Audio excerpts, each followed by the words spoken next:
اسے بیچ کر اپنی رقم پوری کر لینا، ہنری نے کہا۔ ہم گھوڑوں کی سوداگری سے واقف نہیں۔ پھر مجھ پر اعتبار کرو، ہنری نے کہا۔ مجھے لے چلو، پار جا کر کرائے کے پیسے دے دوں گا اور انعام بھی۔ ملا اس کی شکل و صورت، اس کا لباس، قد کاٹ، اس کا گھوڑا دیکھ کر اسے کوئی افسر سمجھ بیٹھے اور اسے اور اس کے گھوڑے کو کشتی میں سوار کر دیا اور بادبان کھول دیے۔ یہ سمندری مسافت صرف 12 میل تھی۔ سورج غروب ہونے میں کچھ وقت باقی تھا جب کشتی سیوستا کے ساحل سے جا لگی۔ ہنری نے ملاحوں کو ساتھ لیا اور سیدھا جولین کے محل میں پہنچا۔ وہاں بتایا کہ کاؤنٹ جولین کو میرے آنے کی فوراً اطلاع دی جائے۔ تولیتا سے شہزادی فلورینڈا کا بہت ضروری پیغام لایا ہوں۔ جولین نے اسے فوراً بلا لیا۔ وہ اپنی بیٹی کے پیغام کے لیے بےتاب تھا۔ کیا تم فریڈرک کے بیٹے ہنری نہیں ہو؟ جولین نے اسے دیکھتے ہی پوچھا۔ ہاں کاؤنٹ، ہنری نے جواب دیا۔ کیا تم تولیتا سے آئے ہو؟ جولین نے کہا۔ باپ کو بتائے بغیر چلے گئے تھے؟ ہاں کاؤنٹ، ہنری نے جواب دیا۔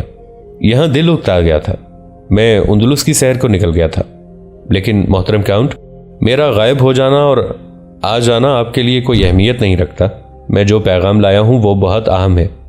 پہلے ایک درخواست سن لیں، میں جس کشتی پر آیا ہوں اس کا کرایہ نہیں دے سکا۔ ملا ساتھ ہیں، انہیں کرایہ ادا کرنا ہے۔ جولین نے کرایہ اور انعام ادا کرنے کا حکم دیا اور ہنری سے پوچھا کہ اس کی بیٹی نے کیا پیغام بھیجا ہے۔ ہنری نے جب پیغام سنا تو جولین اٹھ کھڑا ہوا۔ اس کے جسم کا سارا خون جیسے اس کے چہرے پر اور آنکھوں میں اکٹھا ہو گیا۔ وہ غصے اور ہیجانی کیفیت میں کمرے میں تیز تیز ٹہلنے لگا۔ شہزادی کے ساتھ میری ملاقات اتفاقیہ ہو گئی تھی، ہنری نے کہا۔ اس نے مجھے یہ واقعہ سنایا تو میں شاہی ریڈرک کو قتل کرنے پر تیار ہو گیا تھا، لیکن شہزادی نے یہ کہہ کر روک دیا کہ میں اس تک پہنچ ہی نہیں سکوں گا اور پکڑا جاؤں گا۔ میں وہاں کے شاہی استبل سے گھوڑا چوری کر کے یہاں تک پہنچا ہوں۔ شہزادی نے ٹھیک کہا تھا، جولین نے کہا۔ اس بد کردار کو قتل کرنا ممکن نہیں، میں اس سے انتقام لوں گا۔ تم جاؤ۔ جولین اس علاقے کا بادشاہ تھا۔ خواہ یہ علاقہ چھوٹا سا ہی تھا، وہ شاہ اندلس ریڈرک کا باج گزار بھی تھا، لیکن یہاں اس کی حیثیت بادشاہوں جیسی تھی۔ وہ ایک ملازم کے ساتھ اس مسئلے پر تبادلہ خیالات نہیں کر سکتا تھا۔ اس نے ہنری کو کچھ انعام پیش کیا۔ نہیں کاؤنٹ، ہنری نے کہا۔ انعام کس کارنامے کا؟ مجھے اجازت دیں کہ اندلس چلا جاؤں اور شاہ ریڈرک کے قتل کا موقع پیدا کروں۔ میرے خاندان نے آپ کا نمک کھایا ہے، میں یہ نمک حلال کرنا چاہتا ہوں۔ آپ کی عزت میری عزت ہے۔ تم جاؤ ہنری، جولین نے کہا۔ پہلے مجھے کچھ کرنے دو۔ تم سوچے بغیر اور مجھے بتائے بغیر کوئی حرکت نہ کرنا۔ مستند تاریخوں میں لکھا ہے کہ جولین جیسے باج گزار ریڈرک جیسے طاقتور بادشاہوں کو خوش کرنے کے لیے اپنی بیٹیاں بھی پیش کر دیا کرتے تھے، لیکن جولین غیرت مند نکلا۔ اپنی بیٹی کی آبرو ریزی نے اسے غصے سے باولا کر دیا۔ اس نے فوراً تولیتا سے اپنی بیٹی کو واپس لانے کا فیصلہ کر لیا۔ جولین کے اندلس جانے، شاہ ریڈرک سے ملاقات اور فلورینڈا کو واپس سیوستا لانے کا تفصیلی تذکرہ معروف مورخ سٹینلے لین پول نے 2 مستند مورخوں پروفیسر ڈرزی اور گینگوس کے حوالے سے کیا ہے۔ اس نے ایک اور تاریخ دان آرتھر گلیمن کا بھی حوالہ دیا ہے، جس نے ان دونوں مورخوں کے ریکارڈ میں کچھ اضافہ کیا ہے۔ ان مورخوں کے مطابق جولین کچھ تحفے لے کر تولیتا گیا اور شاہ ریڈرک سے یوں خلوص اور پیار سے ملا جیسے اسے معلوم ہی نہ ہو کہ اس کی بیٹی کے ساتھ ریڈرک نے کوئی برا سلوک کیا ہے۔ اس نے اپنا انداز ایسا رکھا جیسے وہ خیر سگالی کے جذبات لے کر سلام و نیاز کے لیے شاہ اندلس کے دربار میں حاضری دینے کے لیے آیا ہو۔ شاہ ریڈرک نے دیکھا کہ جولین کو کچھ بھی معلوم نہیں تو اس نے جولین کو اس سے کہیں زیادہ تعظیم اور تکریم دی جتنی وہ جولین جیسے چھوٹے چھوٹے باجگزار حکمرانوں کو دیا کرتا تھا۔ اس کے اعزاز میں ریڈرک نے بہت بڑی ضیافت دی جس میں رقص و نغمے کا بھی انتظام تھا۔ اس ضیافت میں فلورینڈا اپنے باپ کے ساتھ بیٹھی اور اس نے باپ کو بتایا کہ ریڈرک نے اس کے ساتھ کیا سلوک کیا ہے۔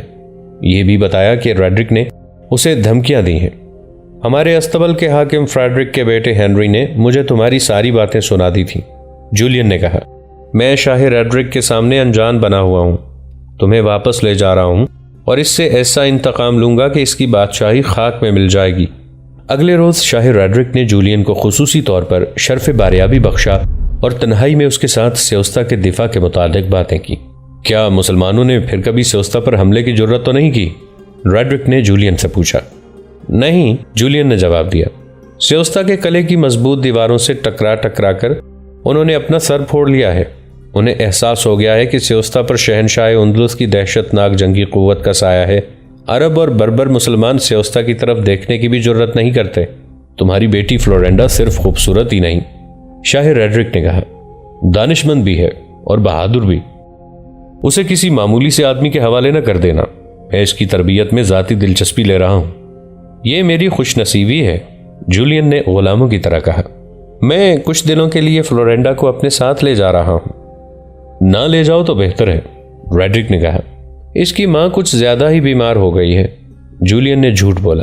اسی نے مجھے بھیجا ہے، کہتی ہے کہ 2-3 دنوں کے لیے فلورینڈا کو لے آؤ۔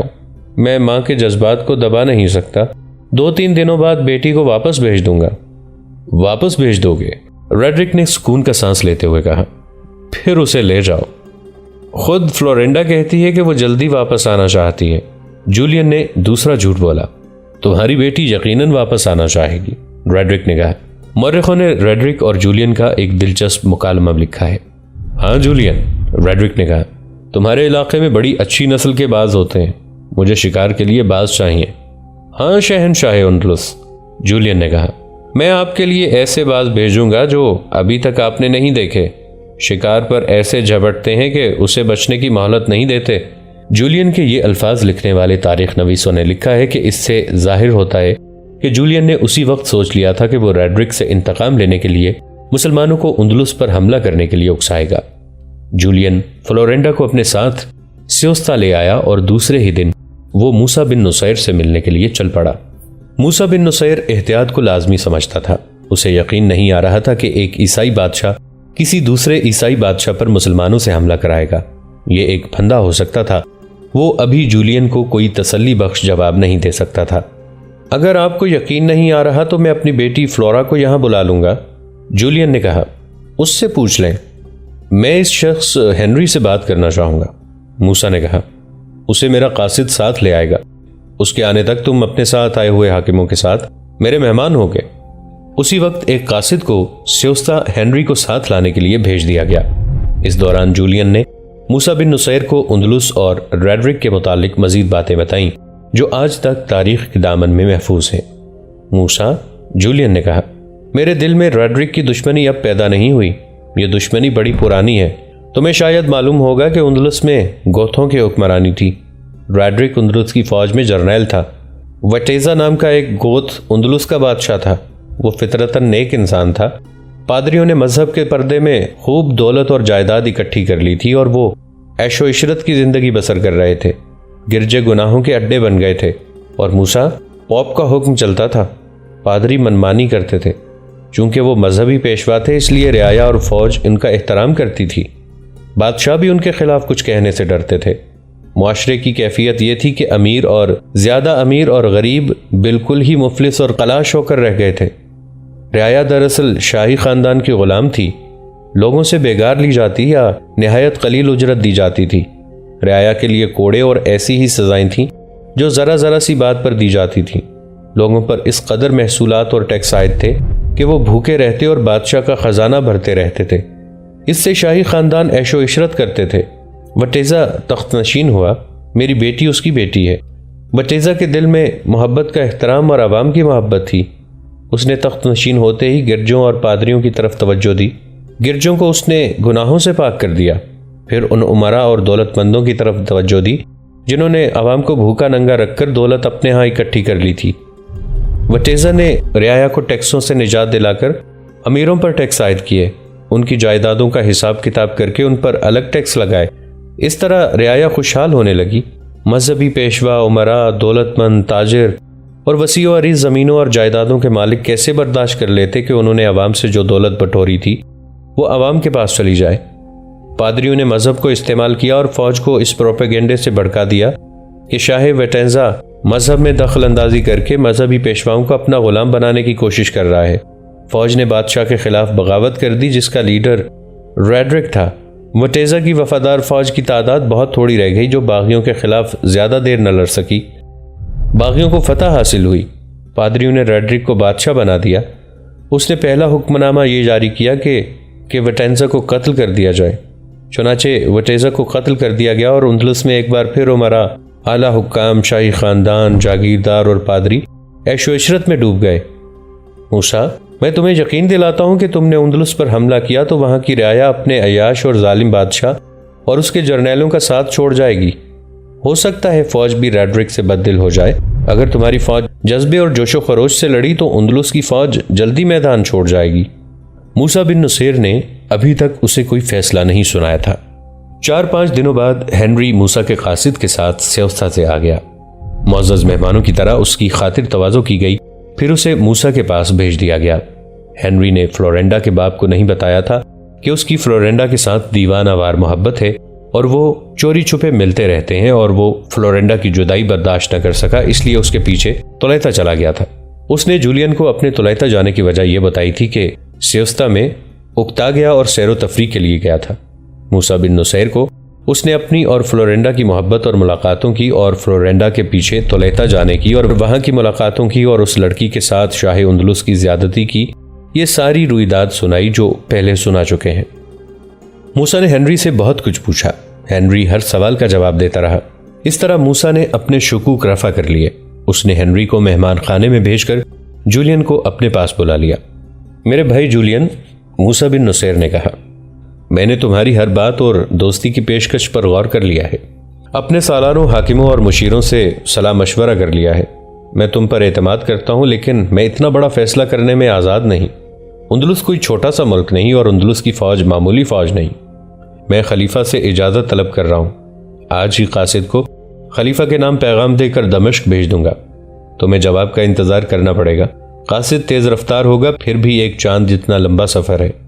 1 مہینہ، قاصد 2-4 دن پہلے بھی آ سکتا ہے۔ تم چلے جاؤ، 25-26 روز بعد آ جانا، یا میں تمہیں اطلاع دے کر بلوا لوں گا۔ موسیٰ نے جولین کو رخصت کر کے کاتب کو بلایا اور خلیفہ کے نام ایک طویل پیغام لکھوایا۔ جولین کی رام کہانی تفصیل سے لکھوائی۔ اس وقت خلیفہ ولید ابن الملک تھا، جو صحیح معنوں میں مرد مومن تھا۔ اسلام کو سمندر پار پہنچانے کے جذبے سے وہ سرشار تھا۔ انہی دنوں محمد بن قاسم کو ولید بن عبد الملک نے ہندوستان بھیجا تھا۔ حجاج بن یوسف اس کا دست راست تھا۔ موسیٰ نے جولین کی تمام باتیں لکھ کر خلیفہ کو لکھا۔ یہ تو ایک اتفاق ہے کہ جولین ایک تناور درخت سے کٹے ہوئے ٹہن کی مانند ہماری جولی میں آ گرا ہے۔ میں اپنی بات ان الفاظ میں پیش کرتا ہوں کہ ایک عرصے سے میری نظریں اندلس کی طرف اٹھ رہی ہیں۔ اسلام کا پیغام مصر اور افریقہ کے ساحل پر آ کر رک گیا ہے۔ میں نے کئی بار طنجہ کے ساحل پر کھڑے ہو کر اندلس کی طرف دیکھا ہے اور سمندر کا سینہ چیر کر اندلس پر حملے کے منصوبے بنائے ہیں۔ اب ایک عیسائی حکمران نے تعاون کی پیشکش کی ہے، تو ہر پہلو پر غور کر کے مجھے اندلس کی طرف پیش قدمی کی اجازت دیں۔ ایک اور پہلو پر بھی غور کریں۔ میرے پاس جو فوج ہے وہ تقریباً تمام کی تمام بربر ہے۔ بربر وحشی اور خونخوار قوم ہے۔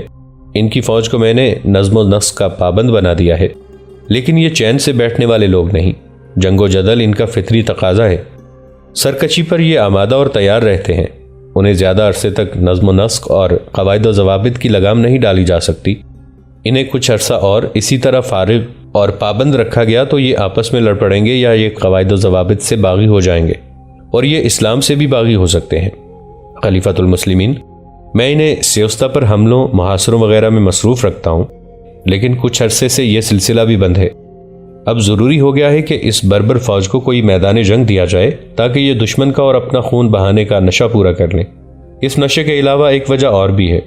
انہیں مومن اور مجاہد بنانے کے لیے بھی ضروری ہے کہ اندلس کا رخ کیا جائے تاکہ یہ لوگ کفرستان میں جا کر فتح حاصل کریں اور اسلام کو فروغ دیں۔ اس طرح اسلام ان کے رگ و ریشے میں اتر جائے گا۔ قاصد بہت دنوں بعد خلیفہ ولید ابن الملک کا جواب لے کر آ گیا۔ جواب حوصلہ افزا تھا، البتہ خلیفہ نے زور دے کر لکھا تھا کہ احتیاط لازمی ہے۔ جو لوگ دین اسلام سے باہر ہیں ان پر مکمل طور پر بھروسہ اور اعتماد کرنا خطرے سے خالی نہیں ہوگا۔ خلیفہ نے احتیاط کے سلسلے میں لکھا کہ جولین کو کسی طرح آزما لیا جائے۔ اگر والی سیوستا جولین آزمائش پر پورا اترے تو دمشق کو اطلاع دی جائے۔ یہاں سے کمک اور دیگر ضروری سامان جلدی بھیج دیا جائے گا۔ موسیٰ بن نصیر نے خلیفہ کا جواب اپنی مشاورتی مجلس کو پڑھ کر سنایا اور سب سے مشورہ طلب کیا۔ عربوں کی ذہانت مشہور ہوا کرتی تھی۔ اس مجلس نے کچھ ہی دیر غور و خوض اور تبادلہ خیالات اور تجاویز کے بعد جولین کو آزمانے کا ایک طریقہ سوچ لیا۔ دوستو، آج کے لیے اتنا ہی۔ اسی کہانی کی اگلی قسط کے ساتھ بہت جلد حاضر ہوں گے۔ نیچے کامنٹ سیکشن میں اپنی رائے کا اظہار ضرور کیجیے گا۔ ہمارے اس چینل کو سبسکرائب کر کے نیچے موجود بیل آئیکن کو بھی ضرور کلک کیجیے گا۔ اگلی ملاقات تک کے لیے ہمارا اور آپ کا اللہ نگہبان۔